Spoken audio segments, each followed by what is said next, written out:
Hello नमस्कार दोस्तों, कैसे हैं आप लोग। आशा है कि आप लोग अच्छे और स्वस्थ भी होंगे। दोस्तों आज हम बात करेंगे BSNL और वोडाफोन आइडिया, इसी में बात करने वाले हैं। दोस्तों देखिए, दरअसल आज महंगाई के दौर में एयरटेल और वोडाफोन आइडिया जैसे कंपनियों ने काफ़ी महंगा कर दिया है, जो कि महंगाई को लेके अभी जनता में काफ़ी आक्रोश भी है और काफ़ी लोग BSNL की तरफ आ भी रहे हैं बहुत लोग, और BSNL का अपना कनेक्शन भी ले रहे हैं बहुत से लोग। तो दोस्तों इसमें क्या है पूरी सच्चाई, आइए देखते हैं। और कितनों लोगों ने BSNL को ज्वाइन किया है और जियो को बाय बाय टाटा कर दिए हैं, तो आइए देखते हैं। एक महीना की डाटा मैं आपको बता दूं तो 15.5 लाख लोगों ने अभी तक जियो, वोडाफोन और एयरटेल को अभी छोड़ चुके हैं और BSNL में अभी तक ज्वाइन लिए हैं दोस्तों।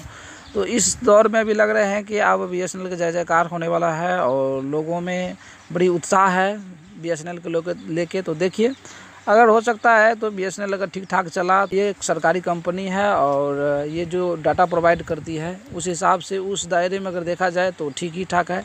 इस महंगाई के दौर में अगर इतना सस्ता डाटा प्रोवाइड कराना बहुत बड़ी बात है दोस्तों, और ये एक अच्छी खुशखबरी भी है।